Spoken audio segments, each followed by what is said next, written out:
Hello, my name is Erica Ewert, and I am your Career Services Coordinator. I am a district employee, so I do serve all three campuses. And today I'm going to talk to you a little bit about how do you build a resume. So first thing you need to know is the purpose of the resume. Well, the purpose of the resume is to assist in obtaining an interview.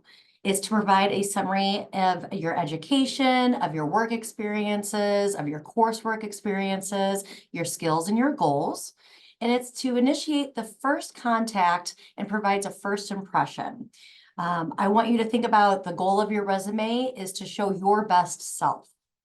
So a resume is a very fluid document, meaning that it's constantly changing. There are new trends that are coming about all the time. And so today what we're going to talk about is the newest trends. So what not to do on your resume. So I don't want you to over design your resume, meaning don't add a picture, don't add colors, don't use multiple fonts. As of today, you don't include an objective or a personal summary. Although if you're madly in love with yours, go ahead and keep it. I don't think it's going to stop you from getting an interview. You're not going to use pronouns such as I, me, mine, or ours, and you're definitely not going to put those in paragraph form. You're not going to go back more than 15 to 20 years, except for if you have an experience that you've done in your past that's going to be relevant to the job that you're applying for now. You're not going to go over 2 pages, and you're not going to include your full address. Your city and your state are just fine. I need you to keep in mind that an employer is only going to look at your resume for about 10 to 20 seconds. So we want it to be very clean, concise, and simple to read. Now, what should you do? Well, you should show a position overview, meaning you should include any teams or any projects that you've worked on, anything that you're really proud of that's going to show an employer that you know how to do the job. You're going to create a section to show that you possess the required skills that the job description is asking for. You're going to put it in chronological form, meaning you're going to start with your most present job and work your way backwards. Same with your education. If you have multiple experiences in completing an education or a certificate or diploma program, you're going to start with your most recent. You're going to explain any gaps in employment, but you do that creatively, and mostly you're going to do that through your cover letter. You're going to remove any older experiences that are not going to be relevant to the job you're applying for.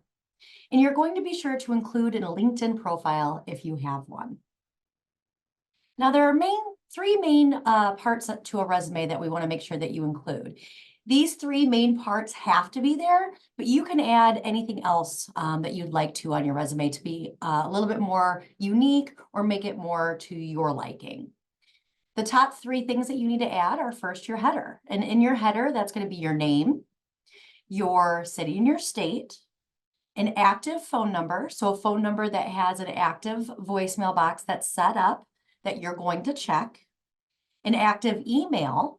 So an email that is an appropriate email and one that you're going to check. And then if you have a LinkedIn account.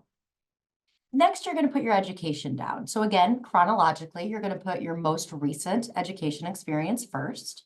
You're going to include the full title of what it is that you're graduating with. If you're unsure, I encourage you to go to our website to check that out. So for example, if you're graduating with an Associate of Arts or an Associate of Science, you're going to put what it's in. So an Associate of Applied Science and Agribusiness Management, or an associate's degree of arts in this program, or perhaps it's a diploma or a certificate. Then if you're not going to graduate for a while, but you're going to be utilizing your resume, then you're going to put an expected graduation date of. Notice here it says expected of May 2027. Then you're going to do your work experience or your coursework experience. It's okay if you don't have work experience, and we'll get to that. But this is what I call the meat of the resume. This is where it's going to give an employer the understanding and show them that you have the experience to do the job that you're applying for. On here, you'll see that it says the employer was Pioneer, the position was a detasseler, it says the city and the state, and it showcases the month they started and then the month they completed, or if it's still present day work.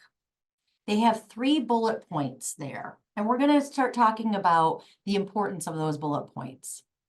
So the importance of the bullet points is to give a good description of the work that you have done in the past, and to show an employer that you can do the work that they're looking for. We have a formula that is skill or action verb, what you did or how you did it, and why or the results. So you're going to use a strong action verb, something like create, manage, analyze, coordinate. Then you're going to say what you did or how you did it, managed a group of individuals, and then the why or the results. Manage a group of individuals to ensure that a customer's list or products were created in the manner that they intended and ensure that shipping and product availability was done correctly. That's a long way of saying what we're trying to do is what is the skill, what is the why or how, and then what is the end result. Some of you may have a skills portion on your resume, and that's okay. But what we need to do is make sure that the skills that you have listed are not what we call transferable skills or not employability skills, meaning things that you can't prove. So on here, you'll see that there are skills that are related to the job I'm applying for. So if I'm applying for a health-related position, I want skills that are listed that are going to be relevant to that health position I'm applying. Wound care, tracheotomy suction and care, admitting and discharging, patient family education. Those are all skills that are related to the position that I'm applying for. This is another space where you can put any certifications or extra coursework that you have done that is related to the position there. You should always pull up a job description when you're creating your resume. You want to pull it up because you want to see what the job description is recommending for duties that are going to be required. So while I look at this job description, I'm saying I must be able to record a patient's history, give medication, take vital signs. If I'm applying for this job and I don't have those skills listed on my resume somewhere, then what's going to tell the employer that I am capable of doing this job? You always want to pull up the job description so that it's next to you when you're creating your resume so that you can use the same words or use the same phrasing that they're looking for in your job description. Here's a good example. Here are two different resumes that came for the same position. So the first resume says responsible for treating patients, responsible for observing patients and performing tests, skilled in a variety of procedures. That's an okay resume. However, what if it's the second one? Provided post-op care for patients, such as post-surgical wound treatment, pain management, and infection treatment. Observed patients, reported concerns to an RN or a physician on duty, tested blood glucose, and administered insulin. I'm pretty sure that the employer is probably going to go with the second candidate because it gives more description. So again, you're using that action word, the how and the why, and the results. Now, I said if you don't have work experience, that's okay, because you can use coursework experience. A lot of times we don't know that we can do that, but you should, because what's telling the employer that you have the experience that they're looking for if you haven't had a previous job that related to that field? So what I encourage you to do is go on your syllabi, and you will always find where it says course outcomes. This is what's saying what you completed or what you should be able to do or know once you complete that class. So here you'll see if I'm doing a medical assisting program, here are two classes and here are their outcomes. So I'm going to list that on my resume. This tells an employer exactly what you've learned. Overall, what we want you to do is really be able to talk about who you are and the experiences you've had. I hope that this presentation or this video has helped you start your resume.